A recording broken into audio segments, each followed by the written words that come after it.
Hey, what's up guys? Welcome back to today's video. I genuinely hope you guys enjoy the content I've been producing and I hope you guys find some value from today. Today, we'll be talking about why you should not start a date or conversation and talk solely about your job. This is something that I started thinking about when I had a conversation with one of my female friends. Well, she keeps going on these dates and there's all these tech bros and finance bros who won't shut up about their job and profession. And I get it. We all want to be important and we all think these titles that we have make us God's gift to the universe. But look, everyone's important. When you're in the dating field, everyone's important of their organization. Everyone is the number one lead in their company. And we want to know what you do outside of your job. Your job does not encompass you. How I view it is I do consulting work, but saying I'm solely a consultant and my purpose to live is because I'm a consultant is absolute bullshit, okay? What happens when people usually talk about their job is because you're trying to establish authority and power. You're trying to get recognition. You're trying to get their approval and be like, yeah, man, I'm hot shit at my company. I'm the VP of Chase Bank. No, nothing wrong with that, but when you're trying to brag, it's not a humble brag. It's just you're trying to show off and it's absolutely disgusting.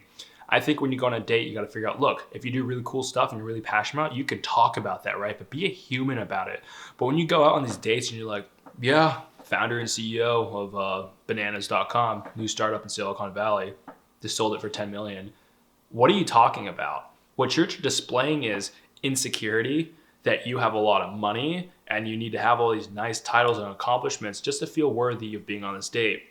What happens now is you're qualifying yourself to the person you're looking in front of versus acknowledging the fact that you're cool enough by being there.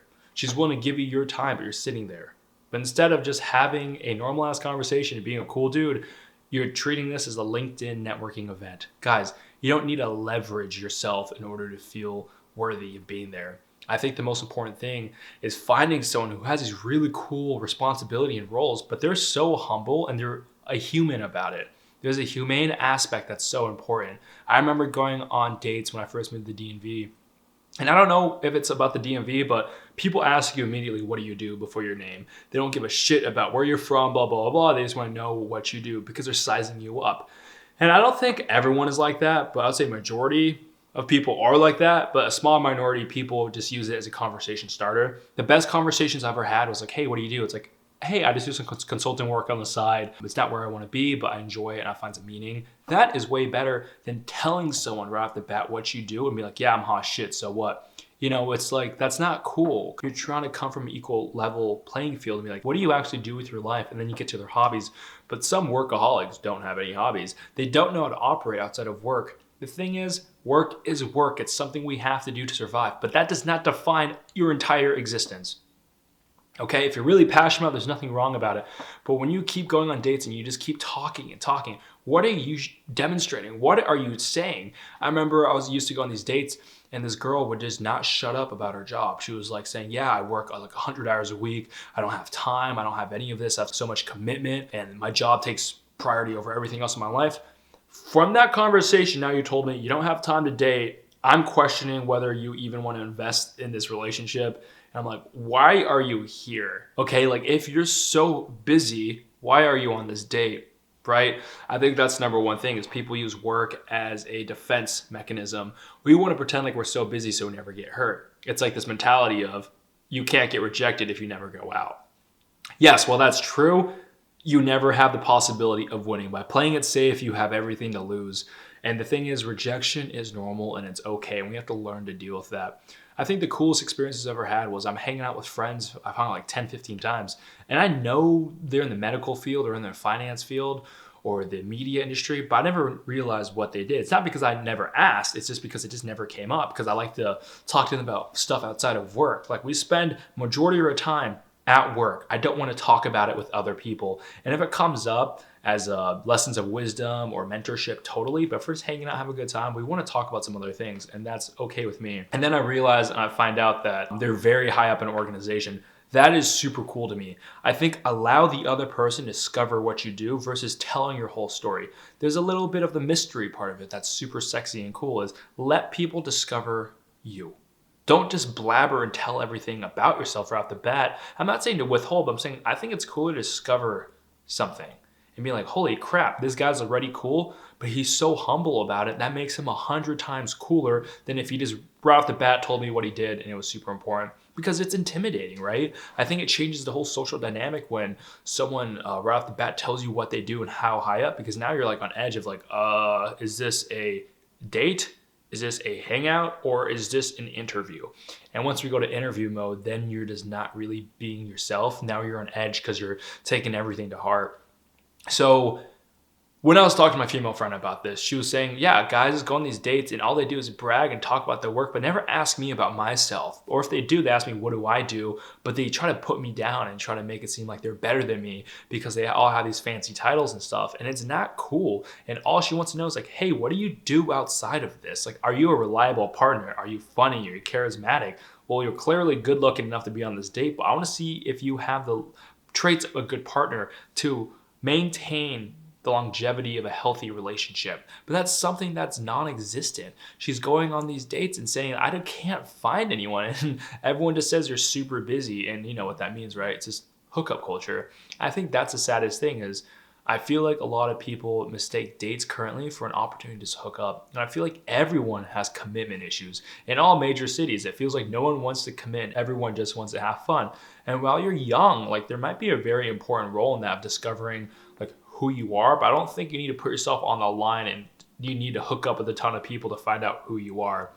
If you want to find out yourself, it's better to probably sit alone in a room, go to a cabin by yourself, journal and read and write down your priorities and discover what things make me happy, what makes me sad, what am I passionate about, what are my interests, versus sleeping around and getting drunk all the time to discover yourself. Guys, this goes for us, right? You don't need to do this. I think there's something important about going on dates when you're young to figure out what you like, what you don't like. Are you compatible? Because sometimes the things you want, you see in real life and you get that and you're like, oh, this is not exactly what I wanted. I thought I wanted this, but matter of fact, I actually don't like this. And this happens to me all the time, right? If there's a goal or something I really, really want, and I finally get it, I was like, oh, this is actually like probably not the best, right? And I think what I really wanted actually was loyalty. I wanted compassion. I want to love, I want to trust, I wanted patience, versus going for more of these external materialistic things and appearances to satisfy my ego. And I think it's a really important thing is I think when you're young, it's okay to cast your net wide and go on a lot of dates and network and get to know people, get to understand yourself and what people you vibe with, what people you don't, what do you not like about someone, and then kind of like concentrate your list. But you don't need to necessarily just hook up with everything that moves in order to find what you want, okay? I think that's something you should kind of be sacred about, right? I think there's something special about just waiting and realize if I want to start having a serious relationship, that's when I, go all in. I wouldn't just sleep around pointlessly. Okay, just respect yourself, guys. Respect yourself and the type of people you get involved with. Just don't give it up so easy. Have some fucking decency and respect yourself. Because when you respect yourself, you're also looking for someone who respects themselves, because you can't expect someone to be your goals when you are none of that yourself. If you want someone charismatic, confident, reserved, respectful, respectable, you have to be those exact traits, because it's completely unfair for you to ask for these things while you're doing destructive, disgusting things, okay? We have to match that and be better. So, in conclusion, I know talking about work is so easy, but you have to understand that you're not going on a date to just talk about your work. Consider the other person, and it's okay to take interest about what they do for their livelihood, because it's okay to be like, hey, do you take care of yourself? Are you sustainable? Are you financially astute? These are very, very important questions, but it doesn't have to be everything, right? Find out what they do 40 hours a week. Like, okay, are you trustworthy? Do you show up on time? Do you like what you do? Are you dependable? Does your boss like you? Do your coworkers like you? Do they vouch for you? These are very legitimate things that you have to ask.